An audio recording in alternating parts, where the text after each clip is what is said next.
Hello, good people. I'm coming. Stand by. Just getting ready to retweet. Uh, what's slowing me down? I just got an alert. Keith is live. Yeah, I know this. Thank you. No, I'm not joining. I hope you join it, though. Thank you so much for making time here on the Thursday deep dive here of At the Mike Show. Always grateful for you taking the time and just hanging out with us on a Thursday and Friday afternoon. Of course, on Friday we do the more lighthearted uh, stream where we just we watch animal videos. Basically, is what we do. And then tomorrow we've got Brian Sack, my former colleague from The Blaze, and George Huntley, former guitarist from my favorite band of all time, the Connells. So that'll be some fun on tomorrow's Friday live stream. A week from today, I thought it might be fun just to instead of maybe a conspiracy theory or how much our government sucks, maybe we just do a Thursday deep dive on Alaska. Okay, let's learn everything there is to learn about Alaska, because we might all be running there sooner rather than later. So Ward Clark, who lives up there and has been up there for a very long time, he and I have had a great conversation off the air, and I said, you know what, let's just do a show on this. So that'll be next Thursday, and I hope you'll join me for that, because I'm looking forward to learning about my future home. Anyhow, today I have a good friend of mine, Steve Friend. He became famous about a year or so ago as an FBI whistleblower. He's one of the good guys, and there are so few, which means he is no longer in our federal government. That's what you get when you're a good guy in the United States government. So we have him on to talk about what's wrong with the FBI. We did one episode, and then, of course, you could do so many episodes discussing what is wrong with the FBI. In fact, that is here is the proof right here. So while we have him on here, and this is part 2 of who knows how many of these episodes we will do with him, there is so much to cover that the man has his own show where he tells you everything that is wrong in the government, particularly with the FBI and beyond. And so you should check out his stuff. Steve, thanks so much for joining us here. American Radicals podcast on Rumble and also on iTunes, right? I got that right?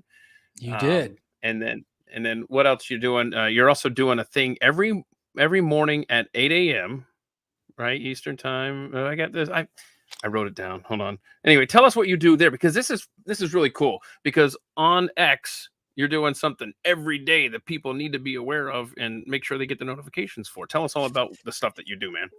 Yeah. Well, addition to the American Radicals podcast, which is Tuesday, Thursday, and Saturday, and do that on Rumble. Do that with another government FBI whistleblower, Garrett O'Boyle. I'm doing the new project called The Morning Post that is going to be 8 o'clock. We do it 8 o'clock Eastern, but it gets reposted every hour for the first 3 hours. That way people can always have it going at 8 o'clock wherever they are, depending on the time zone. And I do that with Jason Nelson, who is 19 and a half years military, Marine Corps and Army. And we just kind of give America more of what it needs. And that's 2 white guys talking to each other about politics and news. But at the same time, we do it from our perspective of having some inside knowledge with me with the FBI and him with the military. Okay. All right. Yeah. 2 white guys talking about the news. Wait a minute. That hit close to home. That's kind of my day job over at The Blaze with Pat Gray Unleashed. All right. Yeah. Please subscribe to all the stuff that Steve does. It's truly a wealth of knowledge that you share in your various shows. You have just a great knowledge of stuff, and there are things that we're going to talk about today that I thought I've just been taking notes, on my own, thinking, oh, I got to save that for when I talk to Steve. Oh, I got to ask Steve about that. So we've got a lot of things to cover here, and I want to get your perspective on them. Now, originally, I had, way back before you and I did any shows together, I thought I want to do a history of the FBI with Steve, and then I want to do not scandals, but basically shortcomings of the FBI. But then I realized there's so many shortcomings of the FBI over the years. That's going to take who knows how many episodes. And again, you cover a lot of this stuff. and you do this every day, and there's still not enough room, not enough hours in the day to cover it all on your own stuff. But I do want to talk about somewhat the history of the FBI today, kind of get our discussion started there. And then I've got some more very current events that I need to pick your brain and ask you questions on. But let's go back. Let me just say that my guy, Calvin Coolidge, this is the greatest. I'm sorry, this is the greatest presidential photo of all time. Calvin Coolidge reaching down, shaking the hands of a young boy from the back of a train. I have a T-shirt I made myself of this. He started the Bureau of Investigations in 1924, and he made an individual in charge of it. He put an individual in charge of it that I think everyone's heard of, J. Edgar Hoover, 1924, all the way till 1972. What the BOI became the FBI, the Federal Bureau of Investigations. But in that 100 years now that it's been in the history of the FBI, essentially, what was its original charter, I guess, or I don't want to put you on the spot with that. I wonder if did they ever make you memorize that, Steve?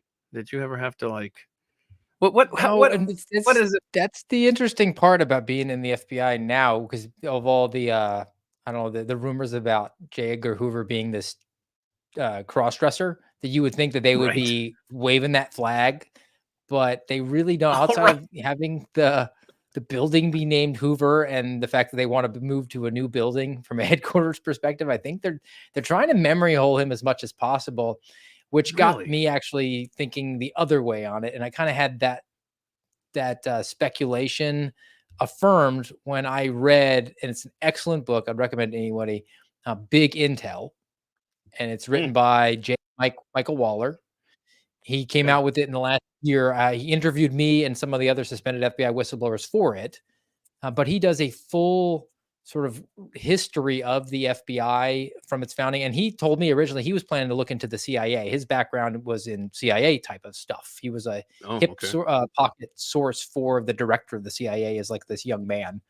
But then when he looked into the FBI, he actually did a co-agency book on this. And here's the thing. J. Edgar Hoover had his shortcomings, but he was a benevolent dictator.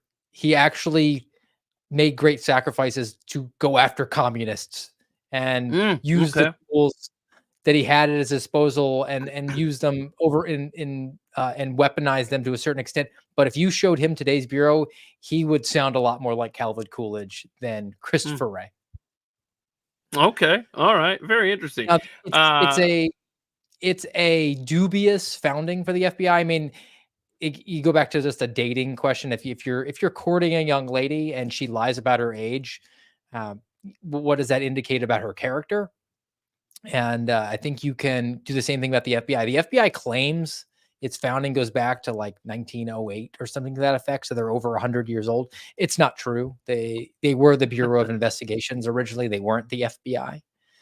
And I think that just says a lot about them, because they want the bona fides. They want to say, we've been around for over 100 years. Well, you haven't. The FBI came around in, I believe, 1934. So we haven't hit that threshold yet. And they were founded with a one-page document. If you go to the FBI's website, fbi.gov, and you dig into their history, it is a one-page document from the Attorney General, whose last name is Bonaparte, because he was a descendant of Napoleon. That's too perfect. So that should give you some indication of to what his proclivities were as far as exercising power. And one-page document founded it, and they had just it was a cautionary tale. There were actually Republicans and Democrats that were concerned about what was going to happen. I actually, in preparation, you'll appreciate it. I got these quotes. So congressional hearings ensued because they were basically taking U.S. Secret Service agents, and they loaned those guys out to become Bureau of Investigations or FBI agents. They were taking Secret Service guys and loaning them out to go do these investigations. So there was a bunch of hearings, and Representative Walter Smith said, "Nothing is more opposed to our race than a belief that a general system of espionage is being conducted by the general government." And another one said, his name was James Tawney, said, "What Congress would never authorize a Secret Service bureau in every department is what they have done." So they Ah. took those statements and then memory hold them and developed the FBI to go after their perceived political enemies, whatever they happened to be at the time. So if you were a draft dodger during the Vietnam era, they went after you. If you were a member of MLK's cohort during civil rights movement, they went after you. And now if you're going to a school board meeting, they're going after you. Right. My goodness. Yeah. I guess, when you think about the FBI, like when I grew up, and I think this applies to pretty much any American, really, right? We always looked at the FBI as, all right, the good guys. I mean, I did growing up. I thought the FBI, oh my gosh, the G-men. Okay, I've really been educated in the last 2 decades or so. And was Bodie there is the something hero of Point Break. It's not Jonah Utah. You're right. So listen, though, was there something in time that just flipped a switch at the FBI? For people like me, I feel like it's just been this slow erosion, but maybe it goes back further than my point of reference is. So in other words, at what point, and maybe from the beginning, you tell me, at what point did the FBI start to shift their focus away? And maybe it was never benevolent, help me understand here. Where did the FBI go wrong? Was it one thing? Was it one tragic turn, or was it just a series of the slippery slope of just, I don't look at them as good anymore at all. I think they've always been available for tasking, right? The politics of the FBI until recently was what's good for the FBI. And whatever was good for the FBI was generally good for whoever was in charge. I think there was a statement that Mike Waller actually makes in the book, and he's told that when it came to getting rid of the decision to keep J. Edgar Hoover around between, I believe it was the Eisenhower administration and the Kennedy administration. So you're going from Republican military guy to Camelot, and JFK being at the time was perceived to be pretty left of center. I think now you'd probably think he was more of a moderate. But I think the statement was, we'd rather have him inside the tent peeing out than outside peeing in, because he had accumulated so much derogatory information and then the problems he could make. But that was because he was collecting favors and collecting information on everyone, because he wanted to make the FBI a staple, a bureaucracy that was around. And the goal of the bureaucracy is to grow and become more powerful, which isn't an objectively good thing at all. So again, they're available for tasking. They don't like you draft dodging, so they're going to send the FBI after you to investigate you and put you in jail. They don't like this rabble rouser MLK, so they're going to start COINTEL Pro, and they're going to try to develop derogatory information on him. And if it's unsuccessful, then we're going to send him letters and say, you should kill yourself, which is what they actually did. That's right. Yeah. Boy. And then when there was a movement for sort of like this anti-government push in the 90s, and then they were going after and entrapping guys into, that's where you get your Ruby Ridge type of scenario, which was an ATF, but it's sort of the same thing. The FBI got in on as that as well. Waco, similar fashion. I mean, so these traumatic and dramatic failures that we've had, the FBI had its fingerprints all over it. But at the same time, it was about protecting the brand. The politics were, let's make the brand look really good. J. Edgar Hoover cooperated with This Is the FBI, the television show. His name was in the end credits because he wanted the public to have the persona that it does. And now the new term that I'm pushing out there is the myth of competence that they have. People think that it is really an uber high speed, low drag organization comprised of these super ninjas / super detectives. And really, it's a government agency of people who are middle to above average intelligence by and large, but they are also captured by the bureaucracy, which doesn't ask very much of them for the most part. I mean, we'll probably get into a little bit of the assassination attempt on Donald Trump, but one thing that I can throw you beforehand is they're doing the investigation, and it was a 60 days. They said, well, you have 60 days to conduct this investigation. Then we want a thorough report back. And people kind of threw their arms up in the air, and they were like, that's ridiculous. How do you take 60 days? I mean, they were watching on TV, these guys in 22 minutes before the next episode airs, they got the whole thing sewn up. 60 days is actually a huge lift for most FBI agents, because your normal expectation in the FBI is to perform one investigative activity on a case every 90 days. And the expectation was that they would have a lot of investigation done in 33% less time.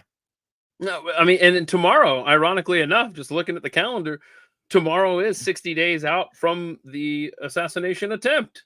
Yes. So let's go. You Let's wait on mentioned bated breath. Right. Yeah, I'm sure. I can't wait for tomorrow.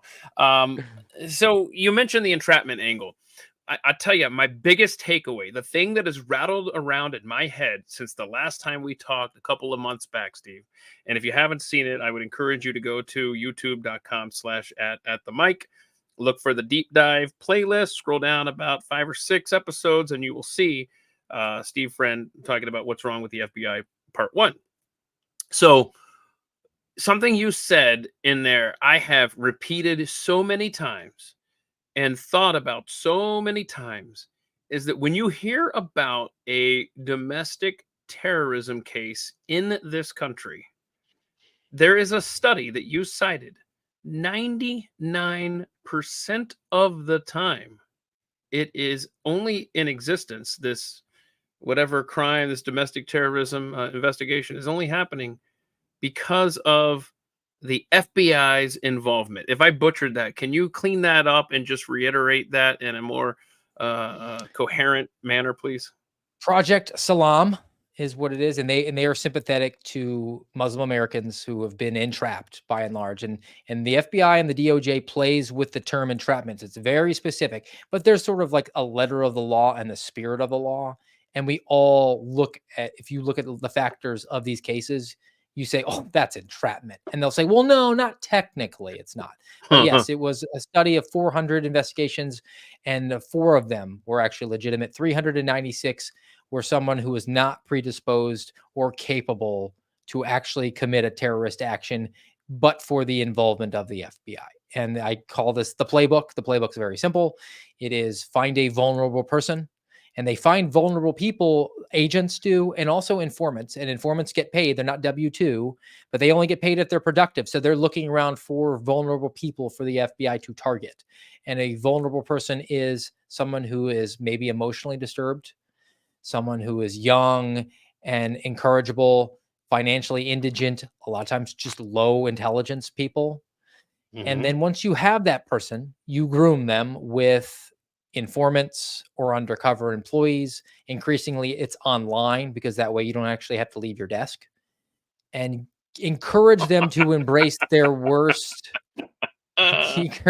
Encourage them to embrace their worst ideas, facilitate that, say, hey, let's dig into that. Tell me more, and essentially radicalize the person and develop a amount of trust with them. And even if they're lonely and they don't have a friend in the world other than their online buddy, and then their buddy says, hey, why don't you go do a terrorism?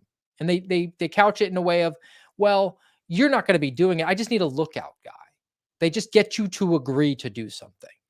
And at that point, this trap is sprung, and they can get you for providing material support to terrorism. So it's tongue in cheek, but this it's becoming less of a joke and more of a serious reality now. If you meet someone online who agrees with all of your worst ideas and has the ability to help you carry them out for the exact amount of money that you have in your bank account, because they've already subpoenaed your records, and they're only available to talk to you Monday through Friday between 8 and 5. That's a Fed. Oh, man. That is so. Did y'all hear that? Okay. Just remember what you just told. You've been warned. And look, you talk about the evolution of the FBI. Post 9/11, we just had September 11th anniversary. One of the worst things that came out of that, everybody talks about the Patriot Act. But who really knows what's in the Patriot Act? I'll tell you one thing that people don't know. That's they invented what is called the assessment. You ask the FBI agent, hey, what cases are you working on? Well, define case. There's a full investigation you could be doing, which is like, we have an open case. We have the full toolbox available to us. There is a step down that's called a preliminary investigation that gives you a slightly less ability to do things. And then the lowest level is the assessment. Well, an assessment, you don't have a lot of tools, but you do have some, and it gives you the ability to just look for open source things like public information, also to introduce undercovers and informants to a person. And to me, the most disturbing aspect of what an assessment allows you to do is you don't need probable cause for a crime. No crime has to have been committed. There needs to be no predicated ideology expressed. You just need an articulable reason to open a case. Like, I just want to look at that guy Keith over there. Something's not right about him. I want to open up an assessment on Keith. And That's any fair. FBI agent can open an assessment without any approval.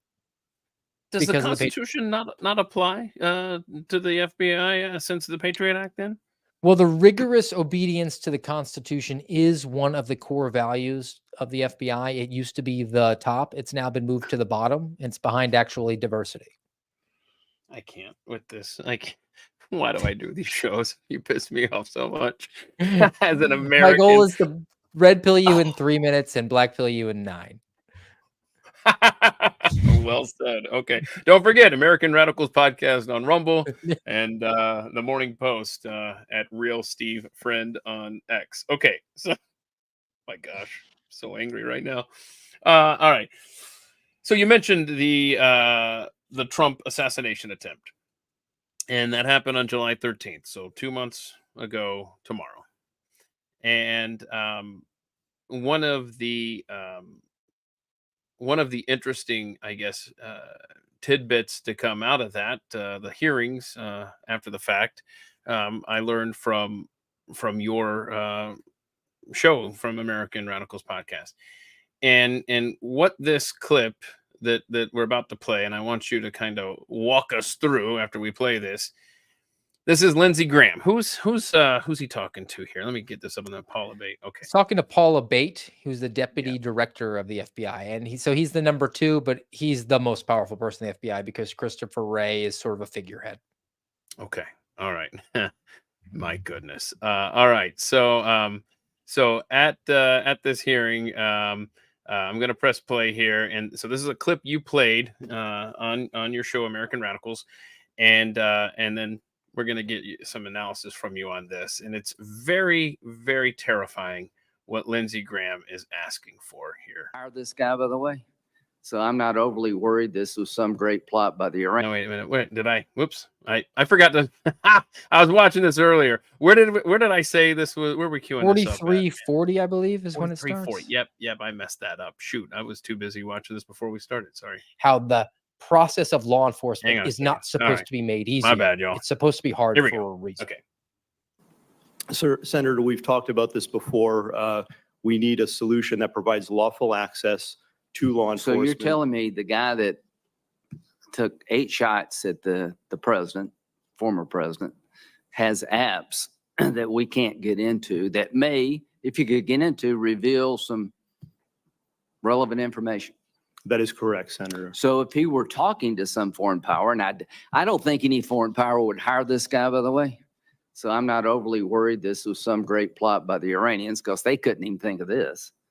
However, there could come a day where something like this is very important. How do we solve this problem? Senator, as we've been saying, we need a solution that provides lawful access where when we go to So a you're company. telling me, I agree with you. I'm not blaming you. We have encrypted apps of an assassin, a murderer, and we can't get into them all these days after. That needs to be fixed, folks. I'm all for privacy, but to a point. This guy. It's almost like he waited for the exact moment that he told Paula Bate to say lawful access so that he could launch into that. It was almost like it was coordinated, wasn't it, Garrett? All right. That is a good-looking man right there. That's a great-looking man. And look, hold on. Here's another one right there. Look at that. Garrett O'Boyle, ladies and gentlemen. He's bearded. Okay. He looks like the Visigoth. I'm the good senator. Okay. So on your podcast, American Radicals, you talked about this, and I'm going to ask you to talk about it with us here. Lindsey Graham. I mean, where do I start with Lindsey Graham? My goodness, I won't bore everyone with my days in Charleston, South Carolina, where he was my senator. I won't go back that far. I will say I remember some concerns where he said, I don't care if they're spying on me. I'm not doing anything wrong on my phone. AT&T had information like 10, 15 years ago, whatever it was. Anyway, this guy has a history of not caring about our privacy. But what was your take on this situation here as it related to the apps and the Trump assassination attempt? And I share your sentiment. The next clip we actually played went back where he said, free speech is all right, but we're in a war. So he said that. What is this guy? He said it on Face the Nation back when he was much thinner. He hadn't had as many steak dinners from the lobbyists at Lockheed Martin. So Lindsey Graham is talking to Paula Bate and is very staged and it's very apparent from that. And what they're alluding to is the Going Dark initiative that's been around from the FBI. It's actually a James Comey push. So it's been around for a number of years. What the FBI is seeking is access, a skeleton key to all the encrypted communications that people have. And Lindsey Graham doesn't believe in the First Amendment and doesn't believe in the Fourth Amendment. He is very happy to give backdoor access anywhere at any time to anyone. And the FBI is happy to have that. And what they're talking about is real-time access, ongoing access, and not to any of these nefarious apps. I mean, do you use iMessage? Because that's encrypted. Do you use WhatsApp? Do you use Signal? All of those. Right. They want. So he wants what conservatives complain about the Biden administration having access to social media. That's what Lindsey Graham wants, to have access to your personal private communications. That's more terrifying than the town square of social media control. Yeah, and here's an element to this that even our elected officials who are security concerned aren't thinking about, because they'll probably couch it as, well, you're gonna need to get a warrant. You need to get a warrant. They don't need a warrant now. It's pretty easy to get around the warrants because they have already populated so many of these social media and these different tech companies with their people who are either retired from the FBI or they're informants, and they just provide it back. And there's a program over at Meta called Operation Bronze Griffin, and that individual gives information to the FBI without a warrant or a subpoena, and they just say, oh, they reported on their own initiative. Meanwhile, they've deputized them effectively to go and do that. And then there's an element of 702, and everybody thinks, oh, 702, that's foreign counterintelligence. Well, you combine 702, which is the ability of the federal government to look at a foreign actor when they are not in the United States. So someone who works for the Russian government while they're in Russia, and we can get their communications. Okay. But if that person in Russia has contact with an American, now the FBI can say that person's been targeted by a foreign actor, and they can look at you without any sort of processes, because there's not a warrant requirement through 702. Mm-hmm. And you might think, well, you might be sympathetic to Lindsey Graham's argument. Well, I'm not doing anything wrong. I'm not going to listen to it. It doesn't matter. It could be spam. I got requests from Russia Today to come on and on a program, and I delete that request. But if that individual is under surveillance, now the FBI can go and look in my emails, even if I just deleted it. Holy crap, dude. So by allowing 702 without a warrant requirement, even, that is what effectively the Republican-led House of Representatives gave America. Thank you. Oh my goodness. Okay, so let's. By the way, this kind of wisdom and this kind of insight that you can share at the water cooler and look really smart to your friends and coworkers, you can get from the guys over at the American Radicals podcast over on Rumble on iTunes as well. So be sure to subscribe there. Okay, so sticking with the Trump assassination attempt, I want to talk about Matthew Crooks for a moment. Going back to you're saying that 99% of all domestic terrorism cases, which, by the way, before we before I make that leap, let's go back for just a second here. Oh my gosh, there's just so much, Steve. There's so much.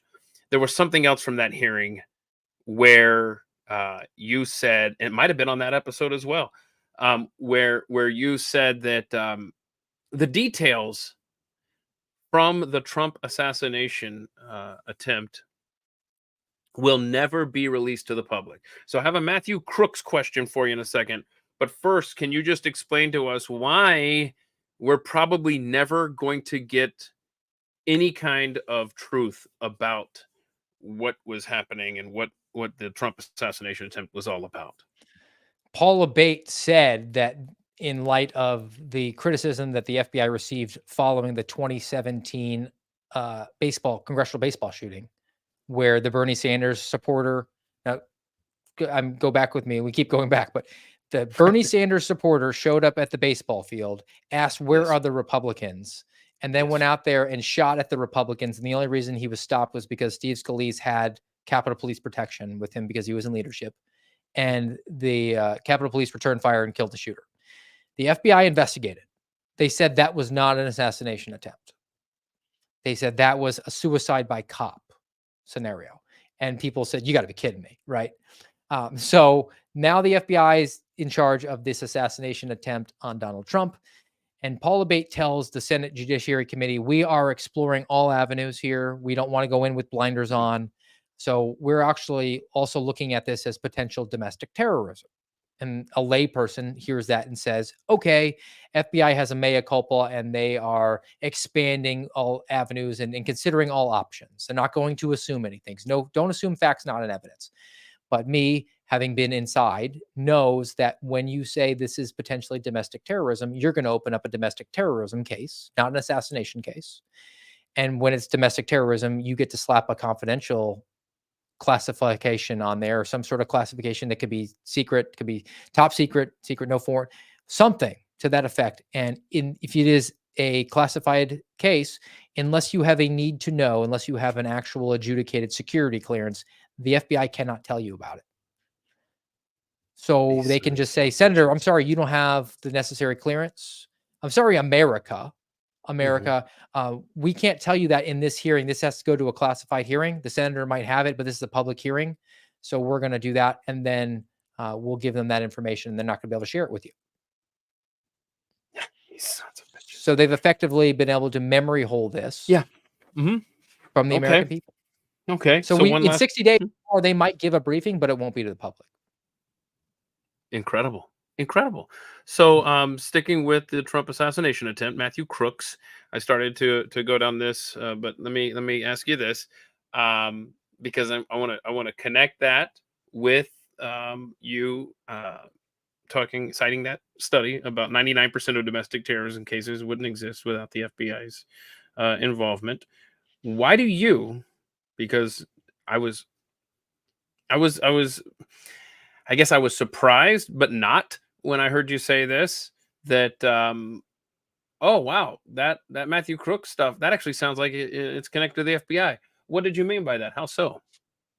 Well, I'm not in the FBI anymore, but I can speculate. This is really speculative. And people had all these crazy theories about there was a second gunman. And somebody said there was somebody on a water tower and he zip lined like 2.5 miles. Do you know how heavy that zip line would have been? But if you had to put on any sort of, I did not hear the zip line from the water tower theory. That's a new one. So congratulations. I mean, the slightly sloped roof is up there with the grassy knoll. But absolutely, the speculation I would give is that I talked about the playbook. This kid Crooks, he looks like at a central casting for the playbook. And if the FBI was doing something to that effect, was grooming him for something like that and saying, hey, why don't you go do a terrorism? Why don't you go do a terrorism? And maybe he was starting to commit to do that. And then he just said, that sounds hard and complicated. I know that I can go meet with this bomb maker who's going to make me the thermonuclear weapon for $1,900, and I have $1,920 in my bank account because the FBI already subpoenaed it. That sounds difficult. So I think what I'm going to do instead is just go grab my rifle, my dad's rifle, and go do a shooting.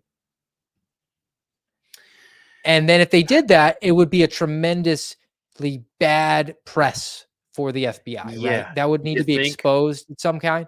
So maybe the FBI already has a domestic terrorism case on him, so they just file it under the domestic terrorism case to keep that from the public knowledge. And it's not like they don't have a track record of encouraging people. I've talked about it, but even we had the guy that was alleged to be Iranian who came in through the border. The FBI sponsored him to come in through the border. That was in the aftermath of the Trump assassination. There was all these reports. There were all these reports. Iran could have been involved, and even Lindsey Graham talks about in that clip. Like, I'm not worried about the Iranians. Well, the day before there was an arrest, and it was of this individual who they released the affidavit. They actually put the agent's name in it. It comes from the FBI New York field office. And what comes to find out is he flew in, came across the southern border, was sponsored by FBI Dallas, and not to come in so they could sponsor him so that they could slap the cuffs on him because they developed this huge case and they knew that he was going to do something, right?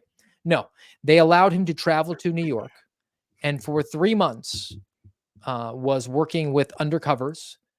And the undercovers he was giving them directives about this giant plot that he had where he was going to hire dozens of people to have fake protests outside of politicians' houses.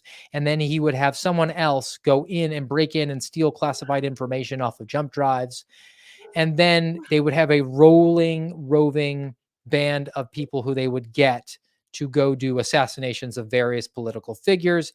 And he was going around to nightclubs to recruit them with his minders who were, unbeknownst to him, undercovers. And his level of sophistication was he was having meetings with them that the FBI was recording, and he was very concerned about operational security. So he was telling people, put your phone inside the drawer of this cabinet, so therefore we can't be heard.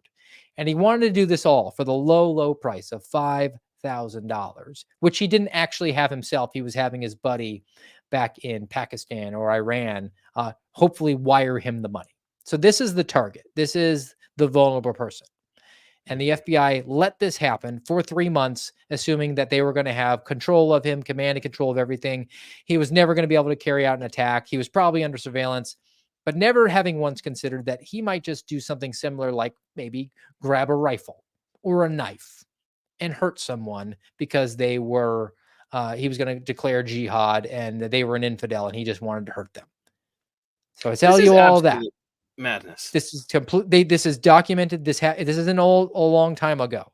They arrested this guy on July 12th, the day before the assassination attempt. Why does the the same FBI playbook? exist anymore? It's the same playbook, and I think Matthew Crooks Honestly. fits the bill. Yeah, because they had the explosives right in the vehicle that That he might have built himself, but I mean, I could see him easily talking to an informant or an undercover and thinking like, what can you get access to? And they would have set him up with an inert device. And then as soon as he pushed the button on it or, went to go and take a shot or something like that, that's when they would have thrown a flashbang at his feet and the SWAT team would have come in and arrested him. That to me is entirely plausible in light of what I know, in light of what we see from public reporting from the FBI, because they love to put out their press releases. They just hope you don't read what's in them. They just want you to see the headline. I'm basically speechless at you can't even call it incompetence of our government. The sheer stupidity mixed with bravado, malevolence. Mixed with there's the word. I was going with evil, but we'll use yours. It's better. I'm telling you, man, if somehow it does come out that the FBI knew that this attempt was going to be made on President Trump's life, and then never mind the injuries and the death that are associated with that shooting, this government doesn't stand if you can definitively trace this back to the FBI and it becomes public knowledge. Do I believe that your hunch and your speculation is correct? I absolutely do. Will the public, if they get wind of this information, I don't know, But They're worried I about mean, the public getting wind of the JFK assassination, and it's been over 60 years. But so on one hand, and I don't want to get too far off on tangent, but I just want to pick your brain here, just because you're a thinker, and I'm just curious what your thoughts are on this. If it does come out beyond a shadow of a doubt that the Federal Bureau of Investigation, which I think we can already comfortably say is no friend of Donald Trump, if we can somehow connect them truthfully, I'm not saying conspiracy theory, I'm saying if it comes out and it's so obvious, the evidence is there that they were connected to Matthew Crooks, which, by the way, I don't know if you've even talked about this.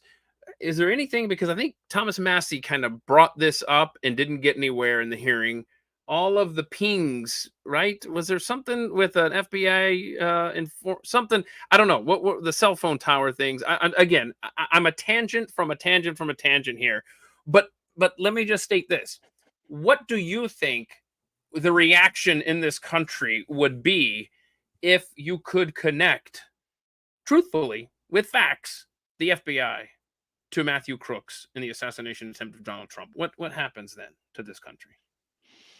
We have a proof of concept, and we have it in the last 8 years.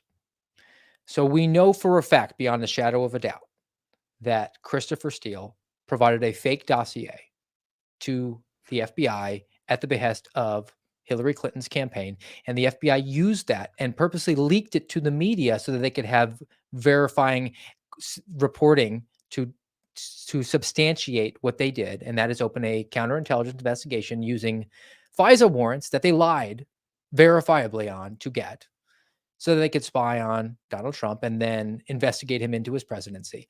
And then also use the fake FISA wiretaps when they found out that there was a laptop from the ne'er-do-well son of a presidential candidate in their possession, and it was going to get reported. And then they leaned on social media companies and told them to censor it, and then watched as 51 intelligence professionals generated a letter at the behest of Mike Morrell at the CIA as a deputy director when he got a request from Antony Blinken, who was then an advisor to the Joe Biden campaign for president. And they circulated this letter and spun it up within 6 hours with the approval of Haspel, who was a Trump appointee to be the CIA director, and gave a talking point that said that this had all the hallmarks of Russian disinformation, when in fact the laptop was in FBI possession, and the FBI is a member of the intelligence community. And we all yawned. I mean, there were articles. So there's your answer, Keith. Nothing's going to happen. There were books written, right? Unless we have a Republican House defund this entirely. If I told you nothing else, if the entire conversation about the history of the FBI and everything they've done, I told you nothing else, and I said that we will have a professional law enforcement agency at a federal level and conduct itself in presidential elections in 2016 and 2020 like that, you would say that's a secret police force and it has to go away. I don't care what objectively good things it's able to achieve. They are outweighed by the fact that they want to disenfranchise the American people to the extent that they will deny them the duly elected president, whether or not you voted for him or not. Mm-hmm. They can't continue to exist. And and what we are told by our representatives in Congress, who are now supposed to be involved in this very, very hard fight that they're having over the budget, is that unless we fully fund this organization, it'll result in a government shutdown, which means that allowing that weaponization to go on is preferable to a temporary partial government shutdown. How many people in your audience lived through and survived Labor Day weekend? That's what a temporary partial government shutdown looks like. And that to them is suboptimal compared to an FBI that's going out there and engaging itself in presidential politics, and is involved in it this time as well, because now they have air cover from the Supreme Court. Thank you very much, Amy Barrett. I don't say Amy Coney Barrett because there's supposed to be something about girl bossy where you give their maiden name, but their maiden name comes from their father, so the patriarchy always wins. So Amy Barrett is the justice who wrote the opinion in Murphy versus Missouri that gives the FBI the ability to work with social media and big tech companies over what they consider to be foreign malign influence. So Russia, Russia, Russia, which is why we see more and more headlines about Russia, Russia, Russia now. I know people on the inside who have given us information that says that we were planning to do it in October, but they forgot about early voting. So now they're going to start doing it in September. Is that that's the famous SCOTUS case where Ketanji Brown Jackson, right? Where she said Ketanji Jackson, patriarchy. Ketanji Jackson Brown. I always get that wrong. Sorry. Thank you. Where she said that she made a comment about the First Amendment and it puts a limitation on the government or something, and that I think that's the same. She said that we can't limit the government's ability. Yeah, the First Amendment it limits the government's ability, and you're like, that's not a good thing. Oh my gosh, these people. Okay, so but you're right though. It doesn't matter. I think you're right. It doesn't matter how much evidence is out there in front of people for something this egregious and anti-American, and anti-Constitution. That stories are printed, books are written, and yet we just yawn and go on our merry way. And I've had that feeling since the moment that this government said, if you want to still remain employed as a healthcare worker or a government employee or a contracted employee to the government, then you have to inject this vaccine thing into your body. The fact that the government didn't have millions of people in the streets around Washington, D.C., 36 hours after that declaration, I lost all hope for any kind of pushback on something, no matter how serious it is, including the assassination attempt and possible government connection. It just we had people. This is a rough time. We had people in this country that have "Don't Tread on Me" bumper stickers and wear American flag hats. Be thankful for the ability to put on a face diaper and walk into a big box store because mom and pop shops were shut down because they were non-essential, and walk through the aisles one way and spend their government stimulus checks. That's why our elected officials continue to fund it, because they don't have enough people saying no, or I'm not going to comply. And you talk about the vaccine mandates within the federal government. They use that to vet people like me and to actually purge us from the ranks. Every single person who has been a victim of some sort of retaliation as a whistleblower or to some effect one way or another, they're all unvaccinated. In fact, when they sent a team of employees of security division people from the FBI to interview my colleagues after they walked me out of the door, and they asked them scripted questions. My colleagues had to answer compulsory questions. How do you know Steve? Is number one. Number two is, what's Steve's position on Donald Trump? And number three was, what's Steve's position on the coronavirus vaccines?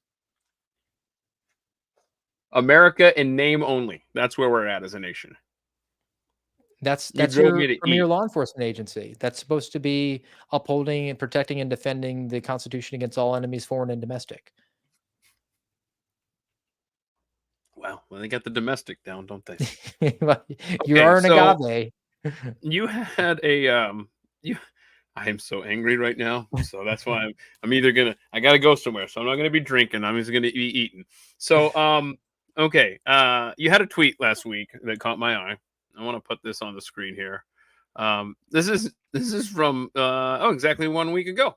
Almost to the minute. Oh my gosh, to the minute. Steve Friend. How wild is this? Okay. This week, America learned the FBI. This is 1 week, bro. This was on Thursday of last week. This is 4 days of FBI-related news. Why don't you go through these at your leisure? You should criticize me that I wasn't watching at the mic. I was tweeting instead. You shouldn't have pointed that out. I called myself out. I love it. Okay. So here we go. Number one. They lied about the Nashville shooters manifesto. What's going on there, Steve?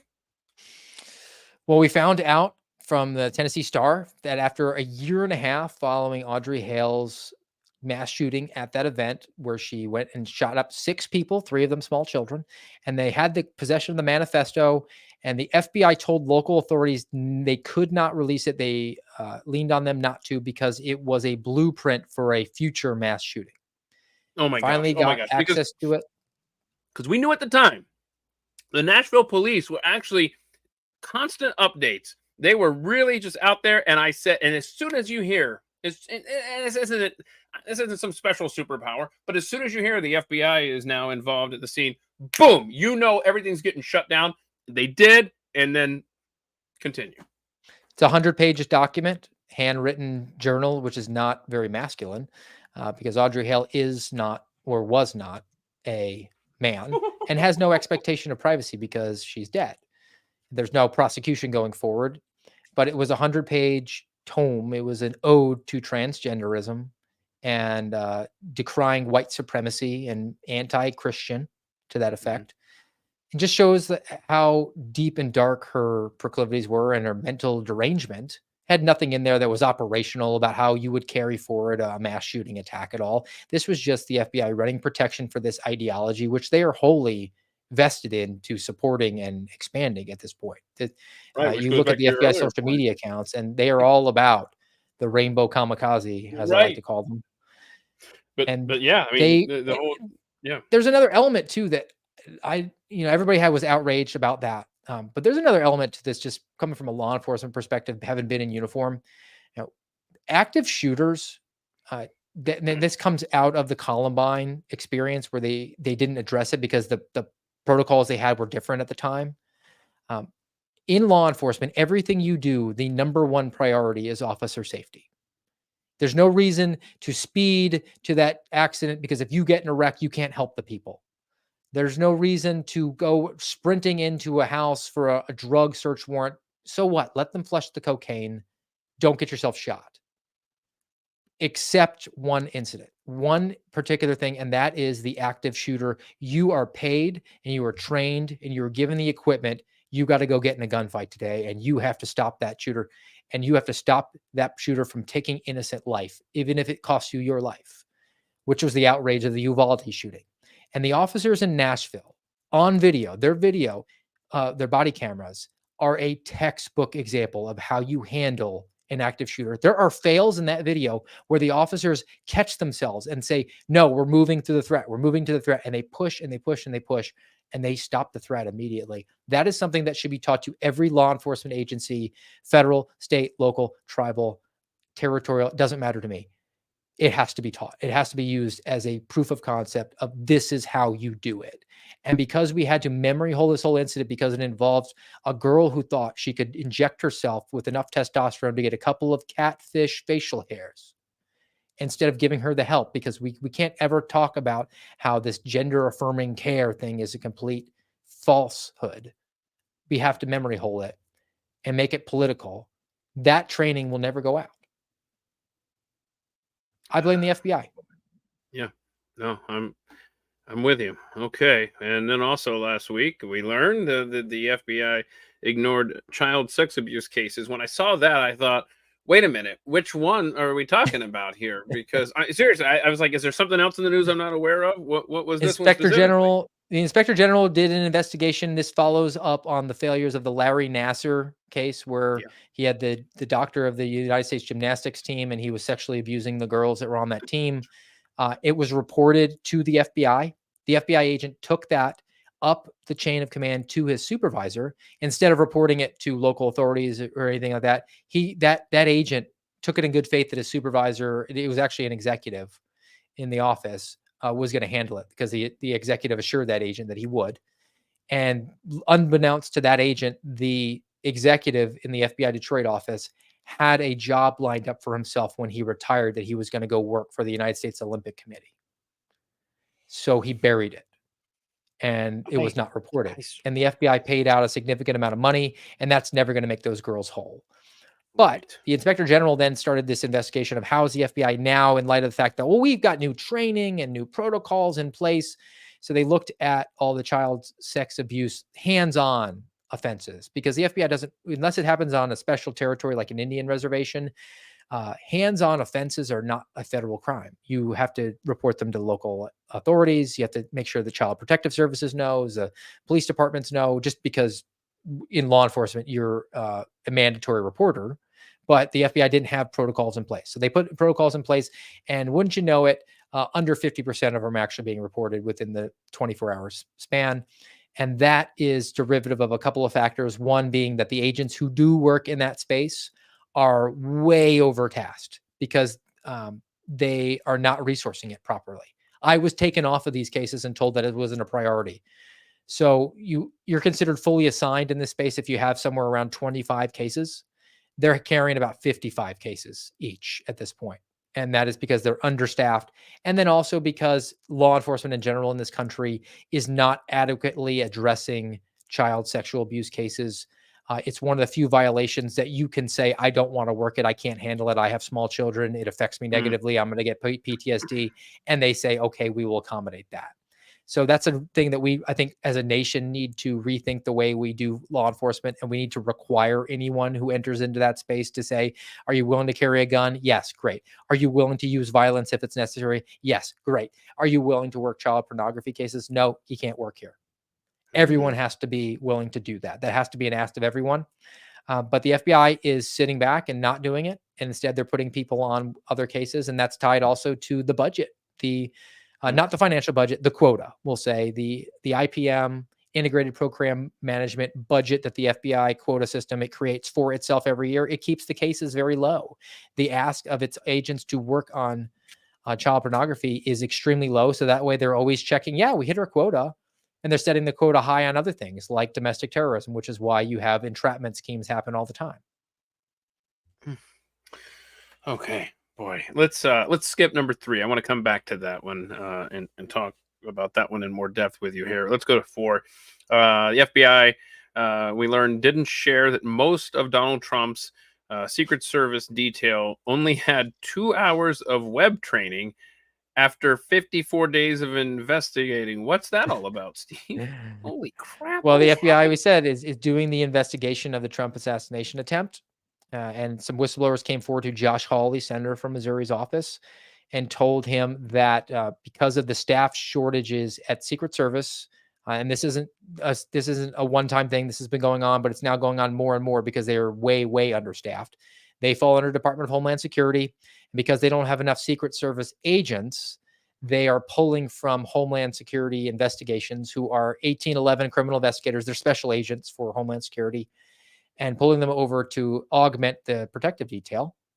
And they were not getting the training. They just basically did 2 hours of web-based training. And that's among many of the legion failures that the Secret Service has been exposed of having committed. I mean, even within Trump's protective detail, they had an agent actually commit suicide, which wasn't a failure, but that's just a tragic incident. They had agents falling asleep, or not agents, but at least members of the protective detail falling asleep at Mar-a-Lago, and people on the detail who took pictures of it and sent it around to kind of embarrass them to get them back into shape.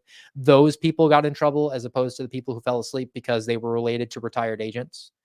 You had the agent who was the on-scene commander there, who was sending out pictures of herself while on other taskings for the Trump detail, pictures and videos. Hey, I'm on the Trump detail on social media. So operational security was a concern. You had the agent who was the lead agent overall from the Pittsburgh field office for the Secret Service in charge of the Butler event, who had never done any sort of protective detail work in her entire career. And she'd been in the Secret Service for 20 years.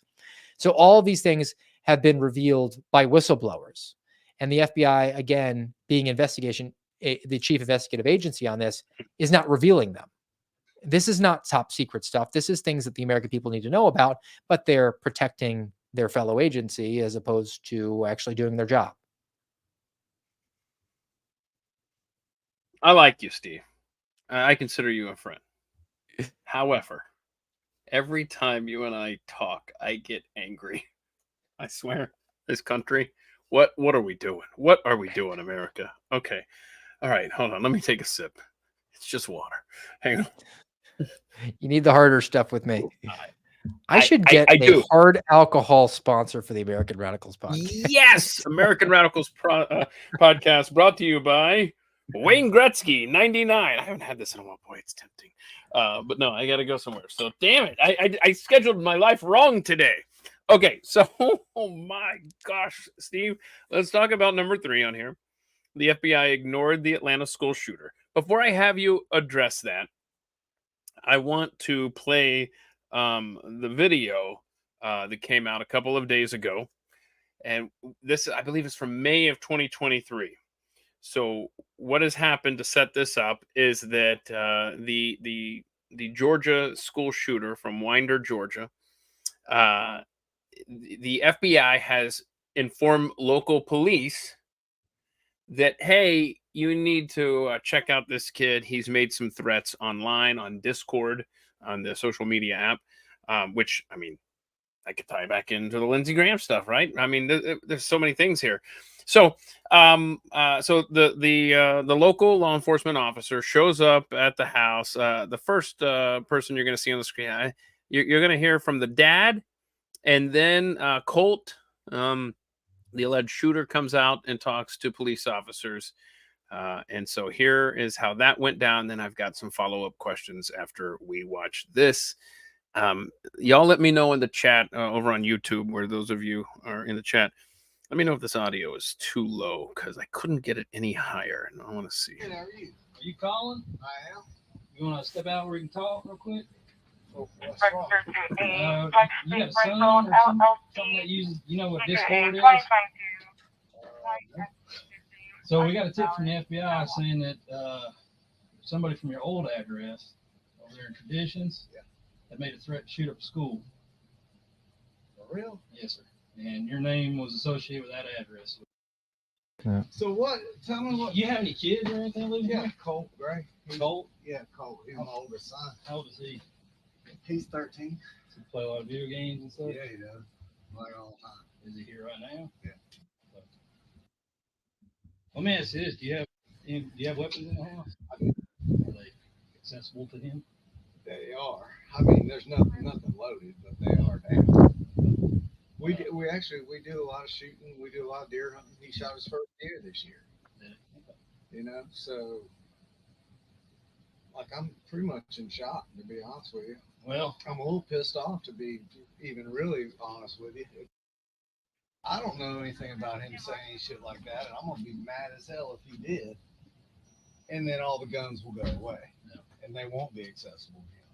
You know, I'm trying to be honest with you. I'm trying to teach him about firearms and safety and how to do it all, and get him interested in the outdoors. mm-hmm. Like on my phone, And get him away from those video games. Exactly right. That's the God honest truth. And the picture on my phone is him with blood on his cheeks from shooting his first deer. It was just the greatest day ever. Yeah, So sure. he knows the seriousness of weapons and what they can do and how to use them and not use them. Wherever this is coming from, is no joke. Yeah. Like, it's no joke. But we wouldn't be here if it was. No, I know. And I'm telling you right now, we talk about it quite a bit. All the school shootings, things that happen. Yeah, Hey, scary. are you getting picked on at school? He is. He's getting picked on at school. And is everything okay? That's why I keep going up there. Okay, so Steve, do you want to address the father here, or would you rather I play the entire clip and then talk about everything? Oh, we can finish the clip off. That's fine. Finish the clip. Okay. And can I just point out, though, that this father, who is acting just shocked and just very disappointed in his son's behavior, from what the officer is telling him, he did buy his son an AR-15 just a few months after this. Mhm. But I digress. Hey, Colt, what's going on, bud? So did your dad kind of explain everything to you? Said something about shooting up a school. Did you say something about school shooting? Never. I just told him, I don't know what. Maybe they misheard somebody else. I never say that. You never ever said. No, I swear. Do you use Discord? Discord? Yes, sir. I used to. I don't have it. When's the last time you used it? Lying. Like a few months ago. Really?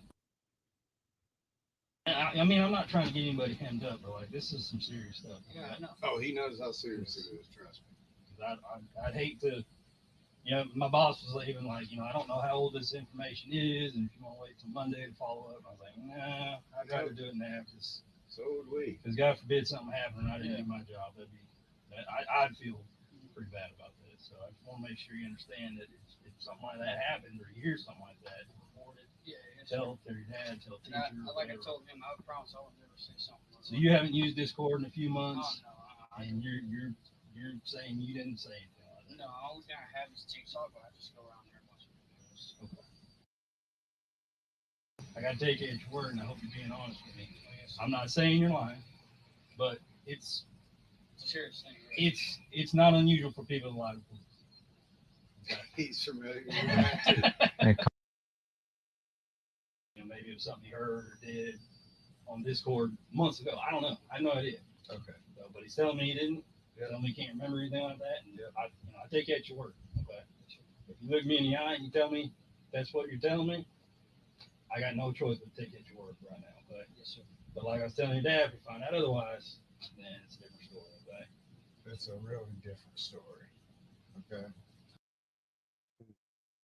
And of course, we know that about 15 months after that, 4 people are dead at the high school in Winder, Georgia. Any thoughts, Steve? It's hard. It's hard because, but the FBI got the report coming in. That's something that needs to be resourced to local law enforcement. So I actually give them a little bit of a pass on that.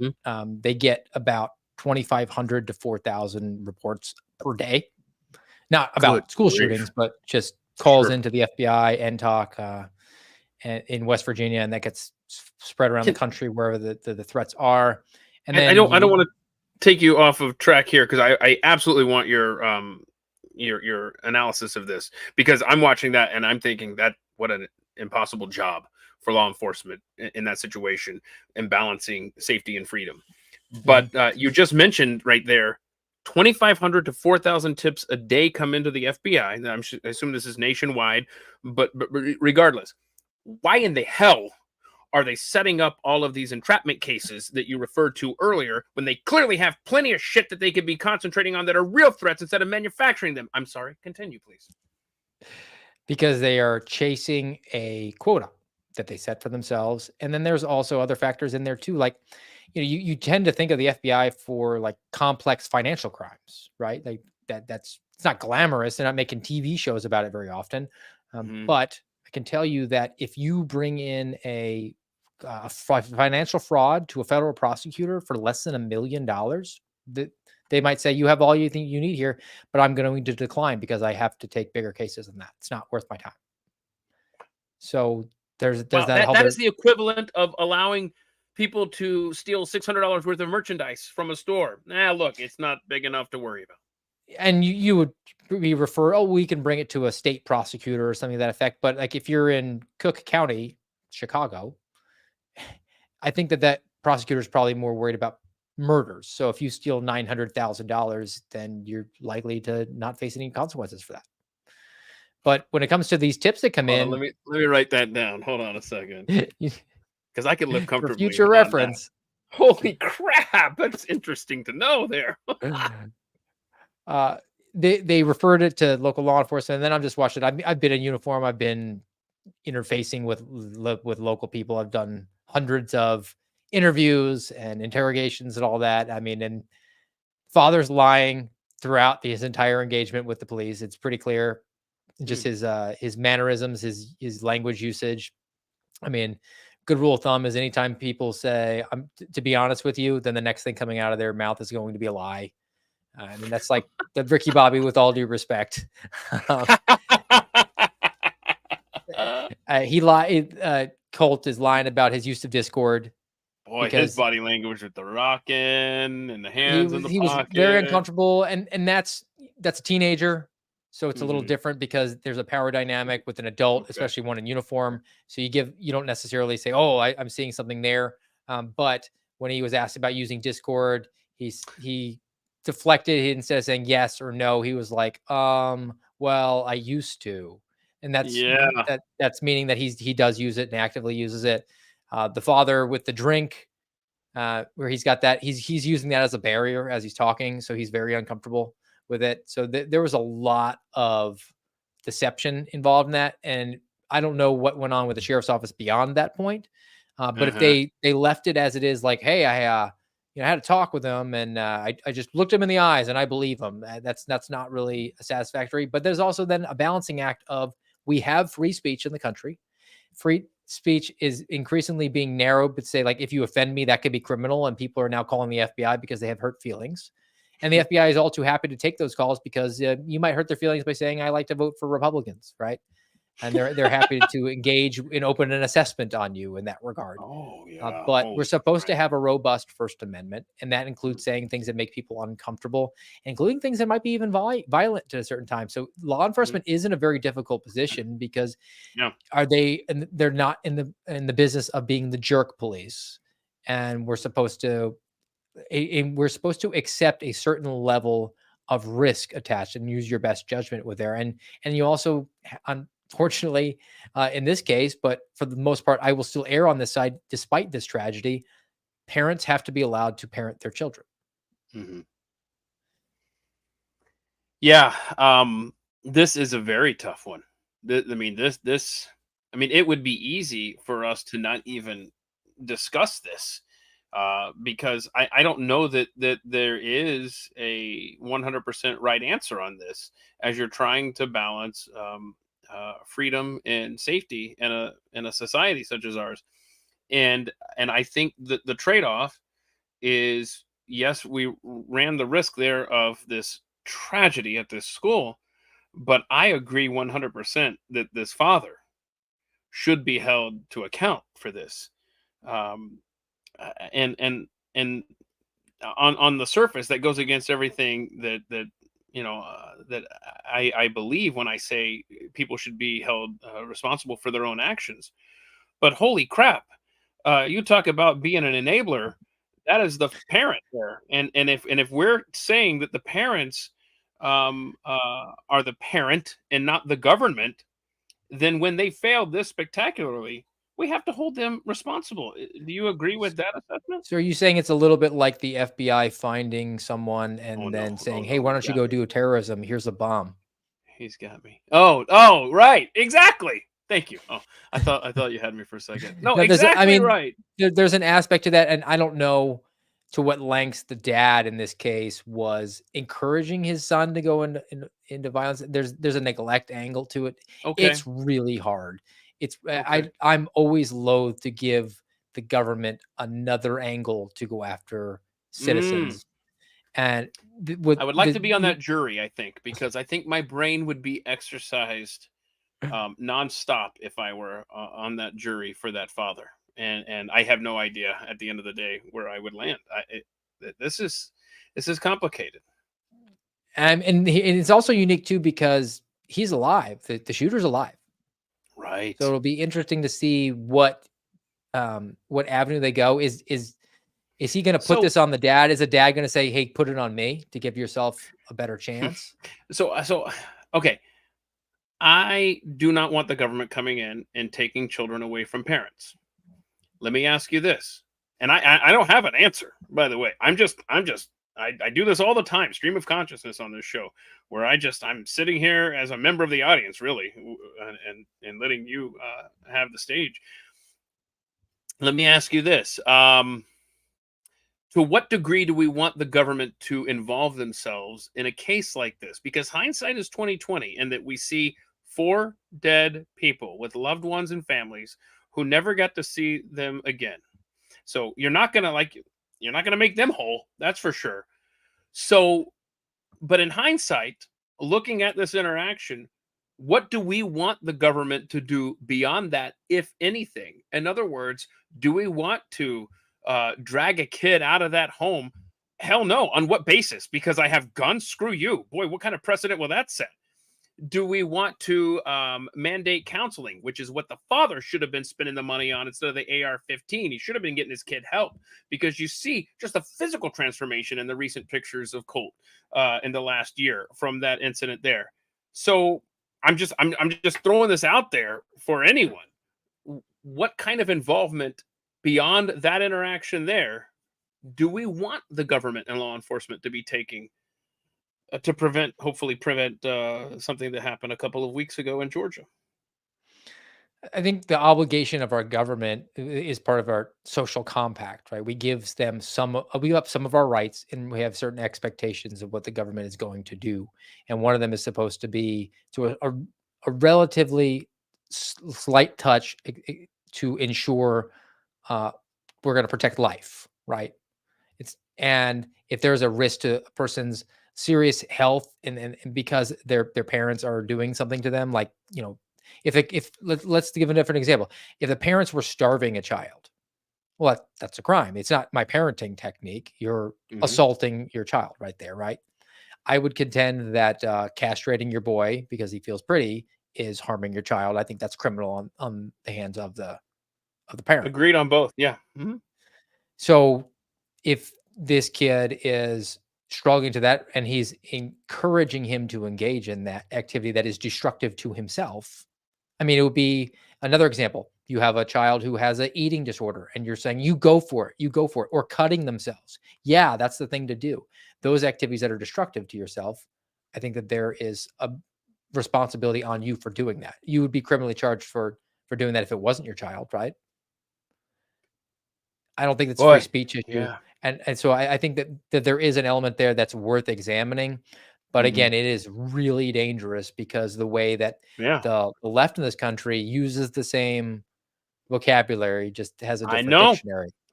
Very dangerous. Very dangerous. And I'm not one for spending a lot of time on court TV, right? Like the Amber Heard stuff comes to mind. I saw the blips on social media. I'm not going to obsessively watch that. This right here, this trial specifically against the father, I may end up watching every second of that because this is such a tough one. Because I'm pointing at me. I will bitch and I will moan about shooters and threats that after the fact we find out they were on the radar of the FBI. Look at this list here, ladies and gentlemen. And then something like this happens and we're like, wow, they were on the radar. Okay. But what crime are we trying to prevent? It was a pre-crime, and it's tough. It's very tough. And I hate it and I love it. This exercise at the same time. I love having to think through something that I'm just not that I think I've already made up my mind on. And then I see something like that and I'm like, oh, this is really tough. But at the same time, I want to be able to say, damn it, nope, this is what I believe, and this is what it's not the real world. So look at these suspects were known to the FBI. The Buffalo grocery store, Boulder, Parkland Springs, Sutherland Springs. We're just going down the list here. Las Vegas, Orlando, San Bernardino, Boston. Now, all these are individual cases with their own individual aspects. Any thoughts on this? I mean, you've been in that position as a former FBI agent. What are your thoughts on this, man? How are these? Again, they're all unique, I realize, but please help us. If they're on, we have to really precise with if they're on the FBI's radar, because I'm on the FBI's radar, right? I mean, they get tips, I'm sure, about me all the time. But it's when they have the fails that are beyond that really the evidence starts to stack up. So you look to the Pulse nightclub shooting in Orlando, where Omar Mateen's father was a confidential human source for the FBI. And the FBI actually interviewed him twice because he was engaging in some very strange and threatening behavior, like threatening police officers to that extent.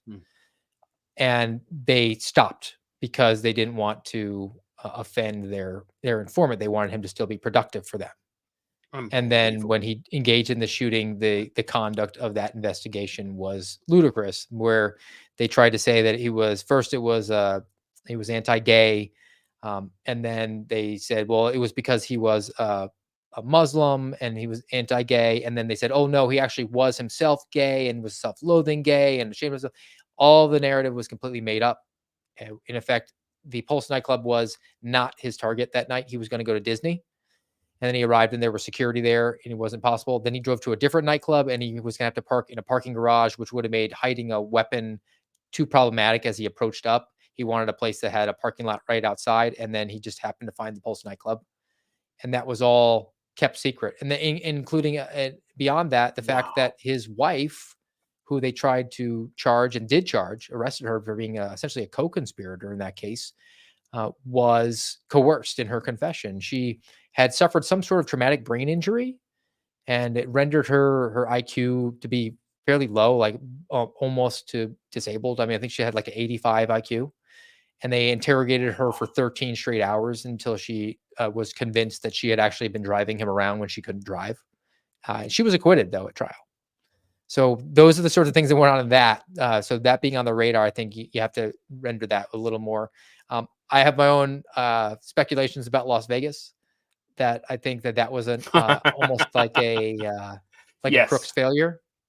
I think that's my strong belief. My strong belief is that Stephen Paddock was most likely working with a government agency, not necessarily FBI, maybe Homeland Security, maybe okay, ATF. But you think it was a U.S. government agency, because there are thoughts that there were a foreign governments involved with Stephen Paddock. I think there were both. I think that he was doing purchases with foreign actors in the FBI or whoever was helping him do that to build a case.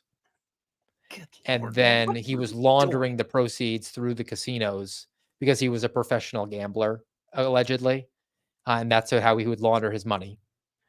And then they perpetuated an attack, kind of like a person who was on the hook of a domestic terrorist case and then wind up just going off the rails and shooting at a president. And they had to memory hold that quickly as possible. But we did get the motive finally for Stephen Paddock earlier this year in 2024. We were told that he had a low 5-digit level of gambling losses, and that's why he wound up shooting 60 people. You have the there's nothing that this is what sucks.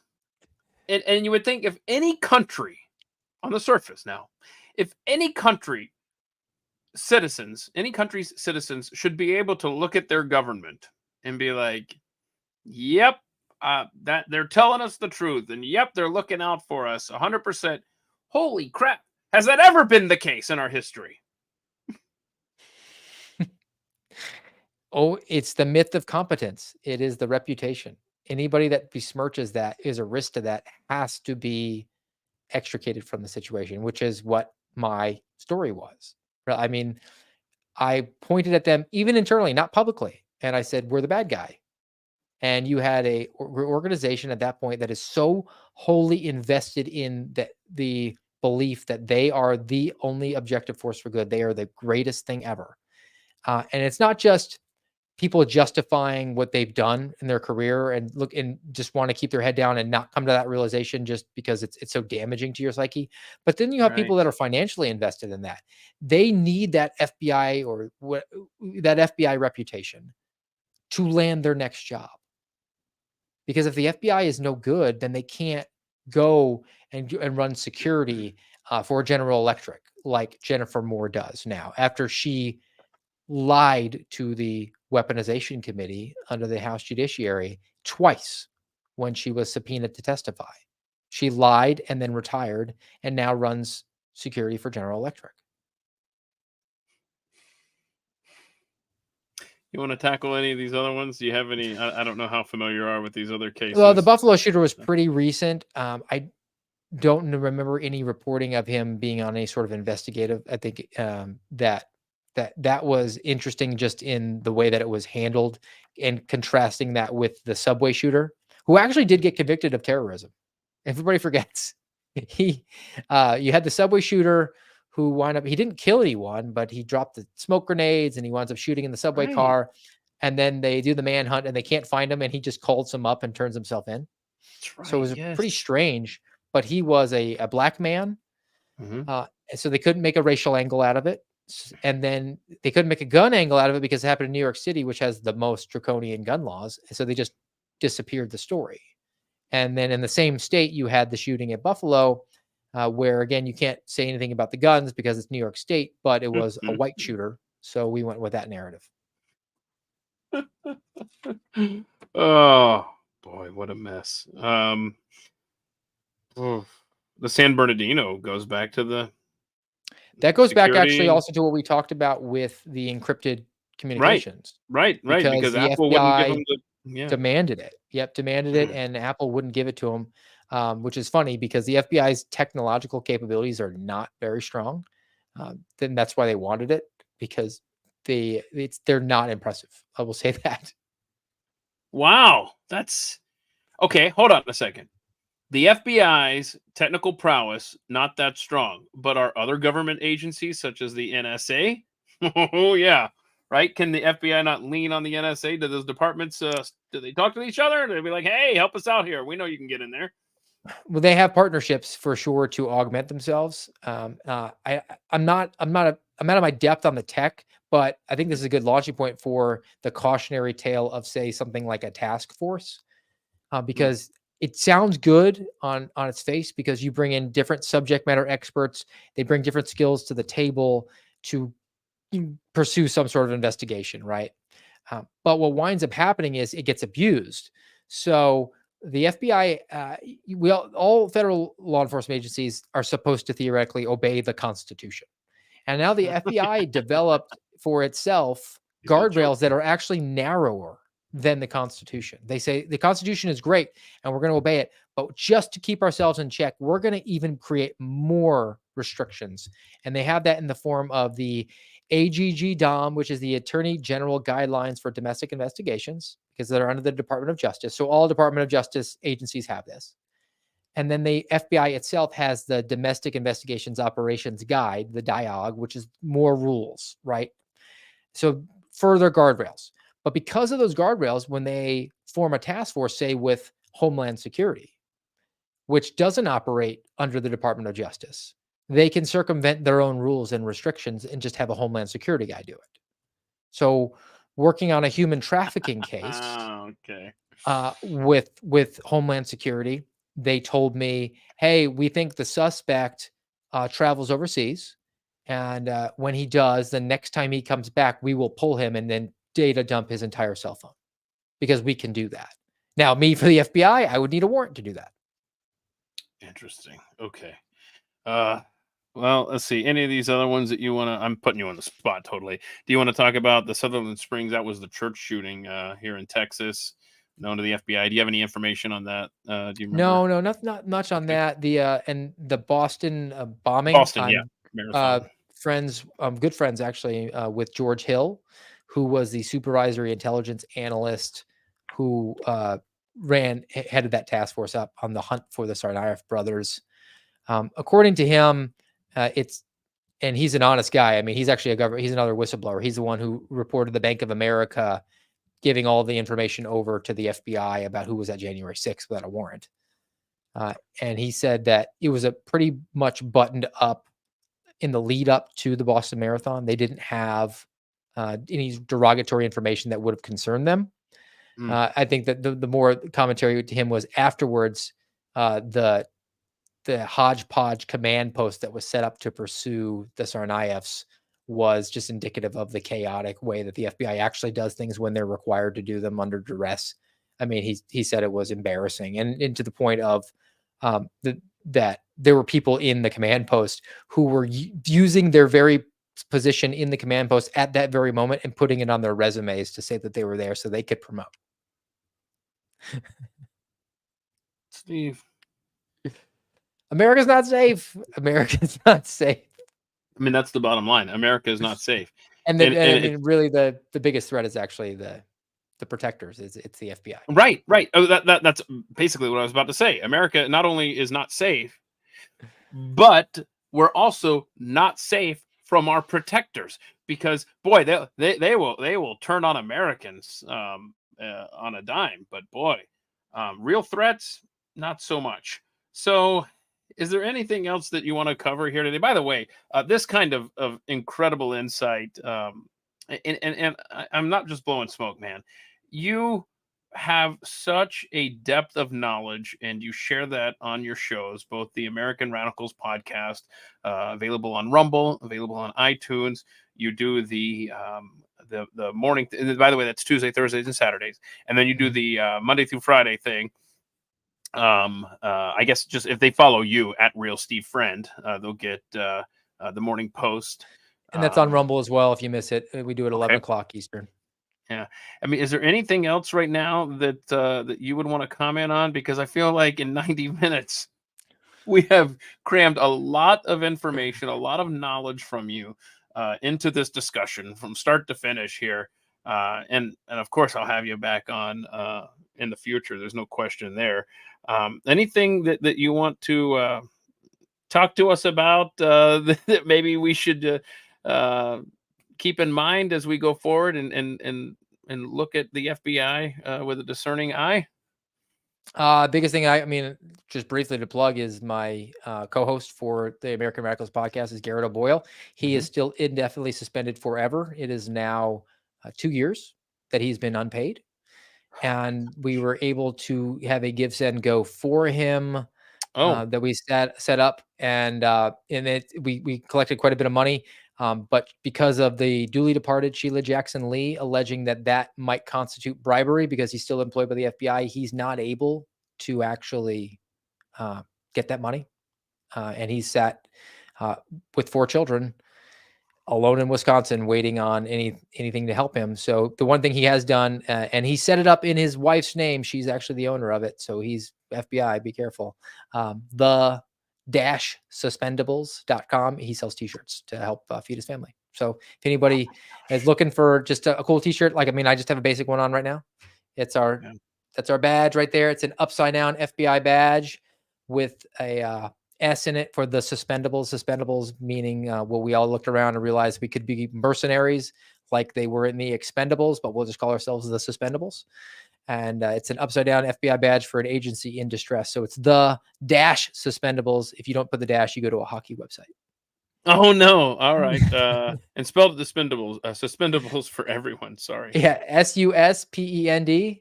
Suspendables. ABLES. Yep. Hang on. Boom. There it is. Ba-ba-da. So that Perfect. There it is, right there, everyone. Grab that merch. Is there any hope for Garrett to get this money released to him? I think Garrett's going to wind up getting the same settlement that Marcus Allen got, who was another gentleman who testified with us. I think he's going to be fully reinstated. You want to talk about a weaponization? The allegation against him was that he went to the media with some of his whistleblowing. He did not. And actually, there is not only a signed affidavit saying that he wasn't the source of it. The video came out and they took the shadow off and the voice modulator off, and they showed that it is not him. And the FBI contends that the allegation that he was him was enough to suspend him, and it's still outstanding. I mean, so what country is this? Honestly, what country is this? Well, you want to move to Alaska? That's still the United States. Maybe Belize. I know. I got it. Yeah. Yeah. No. It's. I feel like. I was about to say maybe there's some comfort in geography there, but no. I recall after January 6th, the FBI showing up in Alaska and basically keeping a couple hostage for several hours until they realized they had the wrong. I know the agent that signed the affidavit. Is this a good person or is he a bad witch? I thought so. I thought she was. She was. Gosh, she was really. We were cops together, actually. Oh we're on the same police force together on the same shift, and both joined the FBI. Wow. And then it was just an incomplete investigation where it was. You're talking about the Hooper family, where they thought that the wife was the one who stole Nancy Pelosi's laptop, and the entire intel for the FBI serving a search warrant and actually having an arrest warrant in hand for her was that an airline attendant had a run-in with this couple because they didn't like to wear masks. So she took it upon herself to look at the manifest, get their names, and then see if it correlated with anyone on January 6th, and said that it looked like her because she had the same brown jacket. Steve, I didn't know those details. Now I'm more pissed. Should I tell you about that? I know the agent that took Bobolinsky's intake and report and didn't do anything with it and Hit got me. promoted 2 times. Hit me. What now? I know the agent that when Tony Bobolinsky went to the FBI and reported that the big guy was getting the kick up from Hunter Biden. I know one of the agents that was in on that interview, and not only did he not do anything with it, he was promoted 2 times within 12 months, and it normally takes you a year and a half if you're on a very fast track to be promoted in the FBI. Call your congressman. Yeah, I should wrap Defund this the conversation FBI. up. My blood pressure is so high right now. Okay, so my gosh, can't wait to have you on again. Part 3. Part 3. I don't know when that'll be yet. Next week at this time on the Deep Dive podcast, I'm going to exhale a little bit and talk about Alaska. So that'll be fun. I'll have Ward Clark in here, who lives up there. It's got some it was just a great conversation. I thought, you know what? Let me have one of these. As opposed to a conversation with Steve that just pisses me off. And then a week after that, speaking of getting pissed off, it's going to be Jovan Pulitzer in here to talk about election fraud, how they steal elections from you. That'll be part 3 of our lengthy discussion on how our elections are not secure and definitely not sacred to those entrusted with them. Boy, this is fun. This is the deep dive. This is the roller coaster ride that is the At the Mic deep dive every Thursday at 2 p.m. Eastern. Tomorrow, though, we're gonna have fun on the live stream with George Huntley, former guitarist of my favorite band, the Connells, and Brian Sack, a former colleague of mine over at the Blaze. Be sure to subscribe over at youtube.com/atthemic. Follow me on Twitter at Keith Malinak. Set up your alerts so that you get notified, but I can sneak peek. It's 2 p.m. Eastern on Thursdays and Fridays. And don't forget the great stuff that Steve does with the American Radicals podcast on Rumble and iTunes every Tuesday, Thursday, and Saturday. Those episodes drop. He also does the Morning Post on his X account, and also that's on Rumble and iTunes as well, right? So be looking for him. There's his hand. Well, nope. See, now it says Suspendables, Keith. You gotta keep up. There we go. There's his handle at Real Steve Friend. You have to follow this individual. Get all sorts of great information from the shows that he does. He's also a book author. So you need to check out his book. What's the title? It slips my mind. True Blue. True Blue. The book is called True Blue: My Journey from Beat Cop to Suspended FBI Whistleblower. It's still available on Amazon. I have a few Amazon. Boom. Yep, True Blue. There it is. Steve Friend, man, and I do consider you a friend, and just a wealth of information that Americans need to hear. Whether it pisses us off or not, we have to hear this, and we have to hold our elected officials accountable. Steve, thanks as always for making time. I look forward to doing this again soon, brother. You got it. Always pleased to be here. All right.